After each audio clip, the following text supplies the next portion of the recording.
Hello प्यारे प्यारे student, स्वागत करते हैं आपके यूट्यूब चैनल एक्सेल स्टडी 9101 पर। जैसे कि हमने कल क्लास 10th का फर्स्ट चैप्टर का वास्तविक संख्याओं के बारे में सीखा था और कुछ हमने टॉपिक पे चर्चा भी किए थे। आज हम उसी टॉपिक का कंटिन्यू वो करेंगे, एक्सरसाइज करेंगे। उसके साथ साथ जो टॉपिक हमारे शेष रह गए थे उसके बारे में भी चर्चा करेंगे। तो आइए प्यारे बच्चों, अपने इंटरेस्टिंग चैप्टर को आगे बढ़ाते हुए कंटिन्यू करते हैं। तो हमने जो कल सीखा था वास्तविक संख्याएं क्या हैं, और ये भी सेकंड टॉपिक में हमने सीखा था कि दी गई संख्याओं के अभाज्य गुणनखंड कैसे ज्ञात करते हैं, अभाज्य गुणनखंड विधि से एलसीएम एचसीएफ कैसे ज्ञात करते हैं। तो हमने कल वास्तविक संख्या के बारे में चर्चा किया था कि वास्तविक संख्याएं क्या होती हैं, कि वास्तविक संख्याएं ऐसी संख्याएं होती हैं जो परिमेय अपरिमेय के सम्मिलित रूप को ही क्या कहते हैं, वास्तविक संख्या कहते हैं। और फिर हमने दी गई संख्याओं के अभाज्य गुणनखंड भी किए थे, और हमने इसके बाद क्या किया था, अभाज्य गुणनखंड विधि से एलसीएम एचसीएफ ज्ञात करना सीखा था। आज हम चौथे टॉपिक पर चर्चा करेंगे, इसके कुछ न्यूमेरिकल सॉल्व करेंगे। उसके बाद जो भी चीज़ बचेगा हम लास्ट में इस चैप्टर से संबंधित जो भी क्वेश्चन हमारे होंगे लास्ट में हम करेंगे। तो आइए बच्चों सीखते हैं, दो दी गई संख्याओं उनके एलसीएम एचसीएफ के बीच के संबंध से संबंधित कुछ एग्जाम्पल या उनके न्यूमेरिकल सॉल्व करते हैं। तो आइए हम सीखते हैं, दो दी गई संख्याएं, दो दी गई संख्याएं a, b तथा उनका LCM a, b का एंड HCF a, b में जो संबंध था वो क्या था प्यारे दोस्तों, संबंध पहली संख्या गुणे दूसरी संख्या बराबर था LCM इन्हीं दोनों संख्याओं का और गुणे HCF इन्हीं दोनों संख्याओं का। हमने इस पर चर्चा कल की थी और आई होप सबको समझ में भी आया होगा और काफ़ी बच्चों ने क्या किया होगा, इससे संबंधित क्वेश्चन भी सॉल्व किया होगा। आगे हम इसी से रिलेटेड कुछ क्वेश्चन आज सॉल्व कराएंगे। तो हमने बताया था कि आपको इसमें डाउट करने की कोई ज़रूरत नहीं है। जब भी क्या करता है, कभी कभी क्वेश्चन क्या देता है, पहली संख्या और दूसरी संख्या दे दी जाती है, उनका एलसीएम दे दिया जाता है, एचसीएफ ज्ञात करना होता है। कभी कभी क्या कर देता है कि दोनों संख्याओं का गुणनफल दे देता है, एलसीएम दे देता है, एचसीएफ आपको ज्ञात करना होता है। तो पहली संख्या दूसरी संख्या का गुणनफल में और पहली संख्या दूसरी संख्या दी गई हो तो इसमें आपको डाउट करने की कोई ज़रूरत नहीं है। तो आइए हम एक न्यूमेरिकल के तौर पर एक समझने का प्रयास करते हैं। जैसे आप एक एग्जाम्पल के तौर पर समझेंगे। एक क्वेश्चन है 306 व 1314 का HCF 18, HCF जो दिया होगा इन्हीं दोनों संख्याओं का होगा, 306 गुणे 1314 का 18 दिया। अब बोल रहा है ज्ञात कीजिए, यानी ज्ञात करना है LCM 306, 1314 का। तो बच्चों देखिए, हमें इसी सूत्र का अप्लाई करना है, लेकिन हमें यहाँ पर क्या ज्ञात करना है, एलसीएम ज्ञात करना है। और दिया क्या है, पहली संख्या और दूसरी संख्या दिया है और एचसीएफ दिया है। तो हमारा पहली संख्या क्या दिया, यहाँ लिख सकते हो कि पहली संख्या हमारी क्या है, 306 है। दूसरी संख्या क्या है हमारी, 1314 है। उनका एचसीएफ क्या है, 18 है। तो हम सूत्र का अप्लाई करते हैं। तो पहली संख्या गुणे दूसरी संख्या, एलसीएम a, b और HCF गुणे HCF a, b। एलसीएम ज्ञात करना है, तो एलसीएम ज्ञात करना है तो HCF कहाँ आ जाएगा, अपान में आ जाएगा। तो a into b upon HCF a, b equal to क्या हो जाएगा, LCM। अब हम क्या कर देते हैं, सारी संख्या रख देते हैं। पहली संख्या हमारी क्या है, 306 है। दूसरी संख्या क्या है, 1314 है। और उनका HCF कितना दिया है, 18 दिया है। बराबर हमें एलसीएम ज्ञात करना है इन्हीं दोनों संख्याओं का, 306, 1314। ठीक है, इसको और देखिए इसमें काट लेते हैं कुछ, मतलब इसको सिंपल कर लेते हैं। तो ये क्या हो जाएगा, 3 से काटेंगे तो 3 18, 3 1 3, 0 3 दूनी 6 हो गया। फिर आप 3 से काट सकते हैं, तो 3 से काटेंगे तो 3 त्रिकाई 9 और 3 चौक 12, 3 से काटेंगे तो क्या होगा 3 दूनी 6। फिर आप 3 से काटेंगे, वो 2 से काटेंगे तो ये आपका 17 आ जाएगा। अब क्या करते हैं, इनका गुणा करा देते हैं। तो ये हो जाएगा 17 गुणे 1314 बराबर एलसीएम 306 गुणे 1314। अब इसका मल्टीप्लाई कर लीजिए तो 17 चौको कितना हो जाएगा 68, हासिल कितना आ जाएगा 6, 17 एक 17, 17 6 कितना हो जाएगा 23, हासिल कितना आ जाएगा 2 आ जाएगा। 17 थी 51, 51 2 कितना हो जाएगा 53, हासिल कितना हो जाएगा 5 आ जाएगा। 17 एक 17 5 22 हो जाएगा। इस तरीके से हमारा क्या हो जाएगा, एलसीएम ज्ञात हो जाएगा 306 कामा 1314 का। तो इस फार्मूले से हम सरल तरीके से किसी भी संख्या का, कोई 2 संख्याएं 3 संख्याएं दी होंगी, चौथी को आराम से हम ज्ञात कर सकते हैं। तो इसमें जैसे आपका पहली संख्या दूसरी संख्या एचसीएफ दिया था, तो हम इस सरलता से हमने क्या कर दिया, एलसीएम ज्ञात कर लिया। कभी कभी दोस्तों क्या करता है कि अज्ञात राशि का सवाल दे देता है, इन्हीं में से कि एक अज्ञात राशि दे देता है, उस अज्ञात राशि का हमें मान ज्ञात करना होता है। तो उससे संबंधित भी एक हम क्या करेंगे, न्यूमेरिकल हल करेंगे, जिससे आपको डाउट ना बना रहे, क्योंकि पेपर में कुछ भी आ सकता है। तो एक क्वेश्चन करेंगे दोस्तों, इसको आप नोट भी कर सकते हो, स्क्रीनशॉट लेना हो तो स्क्रीनशॉट भी ले सकते हैं आप। तो आइए हम अज्ञात राशि को कैसे ज्ञात करते हैं। जैसे हमारी संख्याएं दी हो, पहली संख्या दूसरी संख्या दी हो, एलसीएम और एचसीएफ दिया हो। तो जैसे आपका यहां पर दिया है 2 संख्याएं हैं, 2 संख्याएं आपकी दी गई हैं, 2 संख्याएं ए व बी तथा उनका एचसीएफ ए कॉमा बी का 5 है। एलसीएम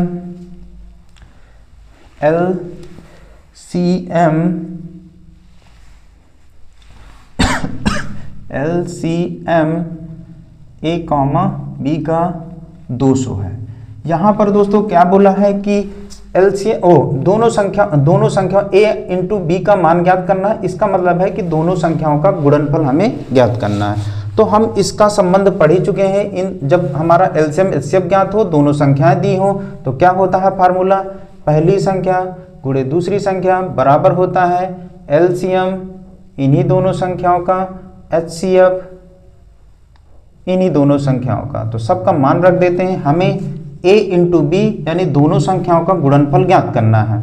तो क्या दिया है, हमारा एलसीएम 200 दिया है, एचसीएफ जो दिया है आपका 5 दिया है। इसका मल्टीप्लाई कर लीजिए तो 5 5 0 0 5 0 0 5 दूनी 10। इस तरह से आपका 2 संख्याओं का जो गुणनफल आपका प्राप्त हो जाएगा वो क्या हो जाएगा, आपका 1000 हो जाएगा। तो बच्चों आप इससे रिलेटेड क्वेश्चन जैसे भी आ जाएंगे, पहली संख्या दूसरी संख्या ज्ञात करना, ये एलसीएम दिया हो एचसीएफ ज्ञात करना, या एलसीएम एचसीएफ दिया हो दोनों संख्याओं को गुणनफल ज्ञात करना हो, सरलता से आप इस सूत्र का अप्लाई करके ज्ञात कर सकते हैं। तो यहाँ तक आई होप आपको यहाँ तक समझ में आ गया हो। तो हम अगले टॉपिक पे चलते हैं। अगला टॉपिक जो हमारा है कि सिद्ध कीजिए कि √2 या √3 या 2√5 एक अपरिमेय संख्या को हम कैसे सिद्ध करेंगे, आइए हम ये सीखते हैं। तो 5वां आपका जो टॉपिक है वो क्या है, अपरिमेय संख्याओं को सिद्ध करना।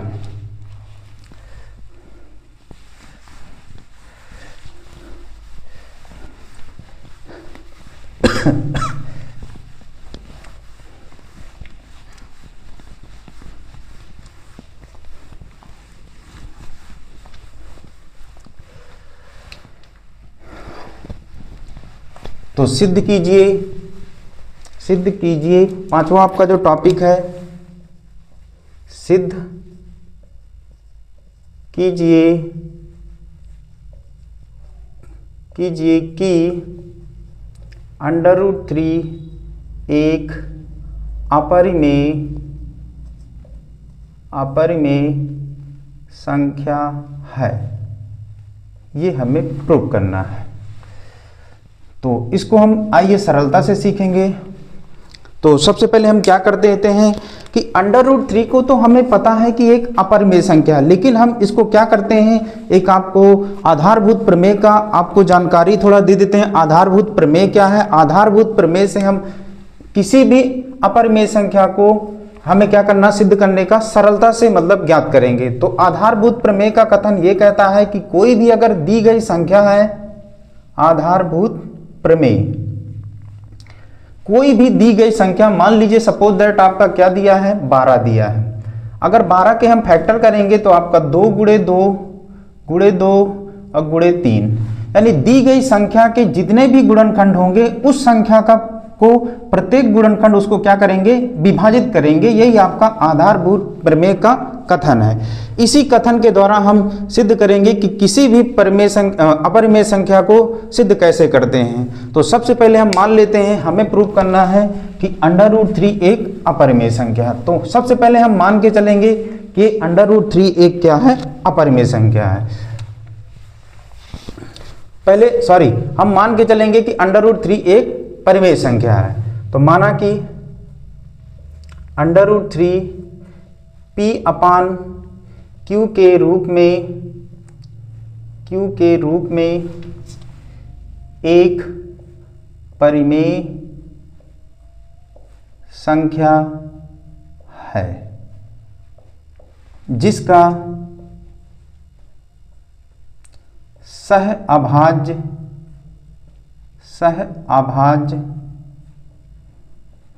गुणनखंड 1 है।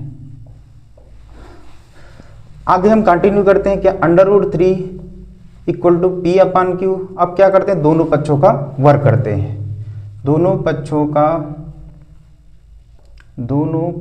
का वर्ग करने पर, दोनों पक्षों को वर्ग करेंगे तो √3 का जब स्क्वायर करेंगे तो हमने बताया है कि किसी भी अपरिमेय संख्या का 2 बार जब गुणा किया जाता है तो उसका जो रूट होता है वो क्या होता है, हट जाया करता है। इस पक्ष का वर्ग करेंगे तो क्या हो जाएगा, P² हो जाएगा। इसका रूट हट जाएगा, डबल स्क्वायर करोगे तो ये 3 आ जाएगा, ये हो जाएगा P² हो जाएगा। तो अब इसका क्रॉस मल्टीप्लाई करिए तो आपका ये हो जाएगा 3Q² हो जाएगा बराबर P²। अब यहाँ पर हमें अप्लाई करना है आधारभूत प्रमेय का। तो आधारभूत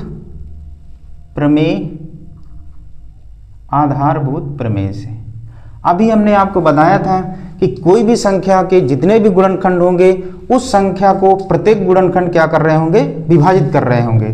तो चूंकि P² को 3 विभाजित करता है, इसलिए P को 3 विभाजित करेगा।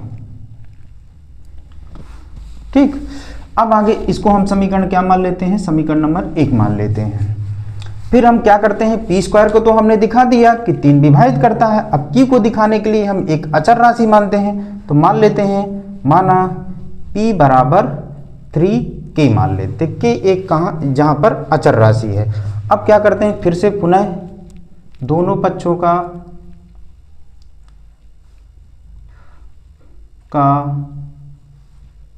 वर्ग करने पर, दोनों पक्षों को वर्ग करेंगे तो क्या हो जाएगा, P², इसका हो जाएगा 3 त्रिकाई 9 K² हो जाएगा। अब क्या करते हैं कि यहाँ से P² की वैल्यू रख देते हैं। तो P² की वैल्यू आपकी समीकरण 1 में क्या आई थी, 3Q²। तो यहाँ लिख देंगे समीकरण 1 से, समीकरण 1 से आप यहाँ रखेंगे तो क्या हो जाएगा, ये आपका 3Q² बराबर 9K²। यहाँ से आपका क्या हो जाएगा, यहाँ से आप काट सकते हैं। तो 3 एकम 3, 3 त्रिकाई 9, तो आपका जो आ जाएगा Q² बराबर 3K²। फिर पुनः आपको आधारभूत प्रमेय लगाना है। आधारभूत प्रमेय से आधारभूत प्रमेय से हमने बताया था कि प्रत्येक संख्या को उसके गुणनखंड, यहाँ q के जो गुणनखंड है 3 भी है और k भी है, k एक अचर राशि है वो जो कि अज्ञात है, तो यहाँ q स्क्वायर को 3 विभाजित करता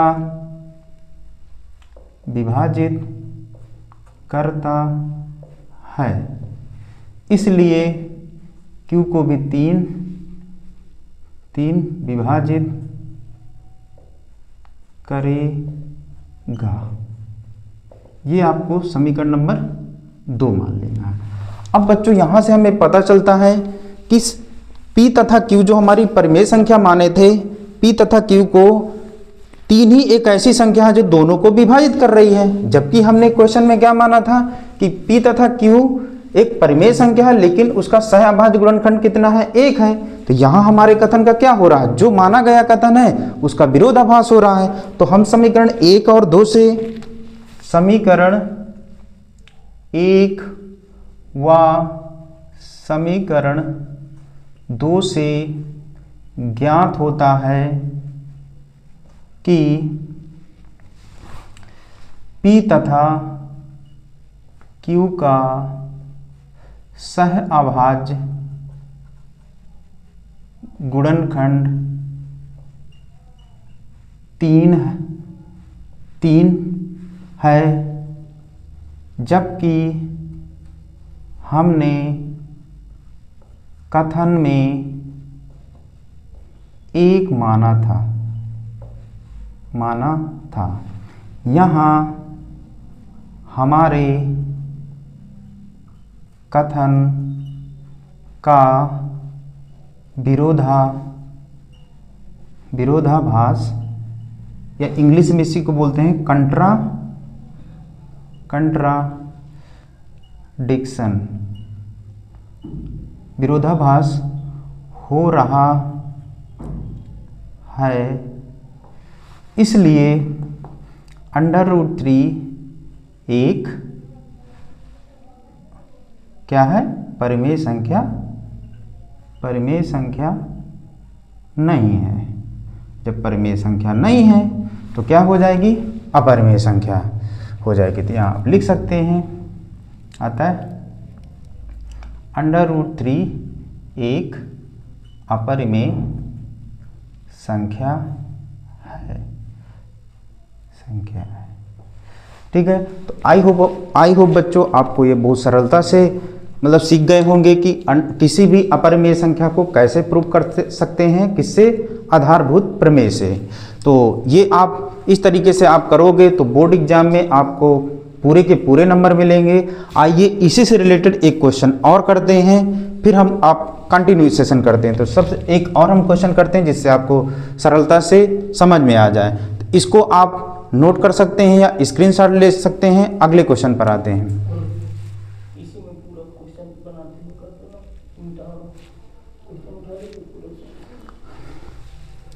ठीक है, तो आइए हम प्रूव करते हैं। सिद्ध कीजिए कि 2√5 एक अपरिमेय संख्या है।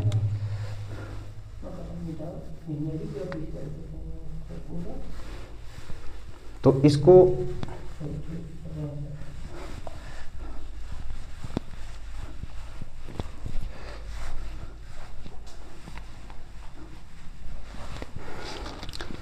क्या प्रूव करना हमें कि 2√5 एक अपरिमेय संख्या है। तो हम इसको पिछली अभी सवाल में किए ही थे कि सबसे पहले हम इसको क्या मान लेना है कि एक परिमेय संख्या है, फिर प्रूव करके हमें बताना है कि 2√5 क्या है, एक अपरिमेय संख्या है। तो हम क्या करते हैं कि 2√5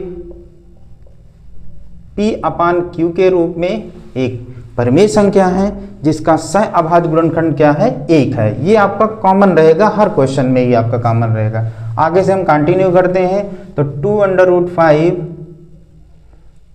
p/q का दोनों पक्षों का वर्ग करते हैं। तो दोनों पक्षों का वर्ग करेंगे बच्चों तो क्या प्राप्त होगा, आपका 2 दूनी 4 होगा। √5 का √5 में करोगे तो क्या हो जाएगा, 5 हो जाएगा। इस पक्ष का वर्ग करेंगे तो आप क्या हो जाएगा, p² / q² हो जाएगा। अब इसका मल्टीप्लाई कर लीजिए तो आपका 20 हो जाएगा, इसका क्या हो जाएगा p² हो जाएगा। अब इसको आगे करेंगे आप, क्रॉस मल्टीप्लाई करेंगे तो ये आपका 20q² हो जाएगा, ये क्या हो जाएगा p²। अब फिर आपको पुनः आधारभूत क्या लगाना है, प्रमेय लगाना है, जो आपने पिछली प्रमेय में लगाई, पिछले क्वेश्चन में आपने जो किया था उसी चीज को अप्लाई करना आधारभूत प्रमेय से। तो आधारभूत प्रमेय क्या कथन कहता है कि कोई भी संख्या है तो उसके जो गुणनखंड होंगे उस संख्या को क्या करेंगे, विभाजित करेंगे। तो p² को 20 क्या करता है, विभाजित करता है, इसलिए p को 20 विभाजित करेगा। अब आप इसको, ये आपको क्या मान लेना है, इसको समीकरण नंबर 1 मान लेना है। अब आपने p को तो दिखा दिया कि p को इसमें कौन सा विभाजित कर रहा है, 20 विभाजित कर रहा है। अब q को दिखाने के लिए आपको क्या मानना पड़ेगा, कोई अचर राशि मानना पड़ेगा। तो हम यहाँ मान लेते हैं कि p बराबर 20 के मान लेते हैं। ठीक, p को आपने दिखा दिया, q को दिखाने के लिए आपको यहाँ मानना पड़ेगा। तो p बराबर हमने क्या मान लिया, 20 के। फिर क्या कर देते हैं, दोनों पक्षों का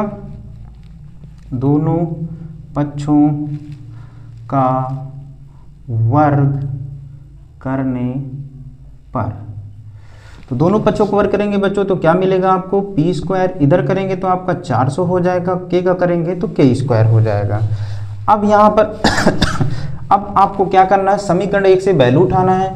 तो समीकरण 1 से वैल्यू p² की क्या है, 20q² है। तो यहाँ लिख देंगे आप समीकरण 1 से क्या हो जाएगा आपका p² की वैल्यू क्या है, 20q² है, और यहाँ क्या है 400k²। यहाँ आप इसको काट देंगे सिंपली तरीके से, 2 दूनी कितना हो जाएगा, 4 हो जाएगा। तो यहाँ q² बराबर जो आपका आएगा वो कितना हो जाएगा, 20k²। अब आगे हम यही करेंगे, देखिए आधारभूत को फिर अप्लाई करेंगे। तो यहाँ पर q² को 20 विभाजित करता है, यहाँ आप लिख सकते हो आधारभूत प्रमेय से, तो q² को 20 विभाजित करता है, इसलिए q को भी 20 विभाजित करेगा। ठीक है, इससे देखिए बच्चों आपको समझ में आ गया होगा कि p तथा q को दोनों को 20 विभाजित करता है। तो यहाँ से हमें पता चलता है कि p और q को विभाजित करने वाला जो गुणांक है वो क्या है, 20 है, जबकि हमने कथन में क्या माना था, 1 माना है। यहाँ भी हमारे कथन का क्या हो रहा है, विरोधाभास हो रहा है।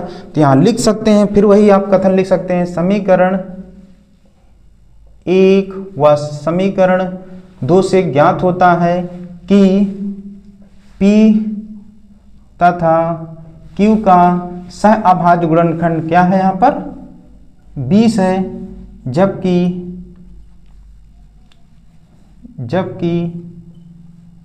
हमने कथन में क्या माना था, 1 माना था।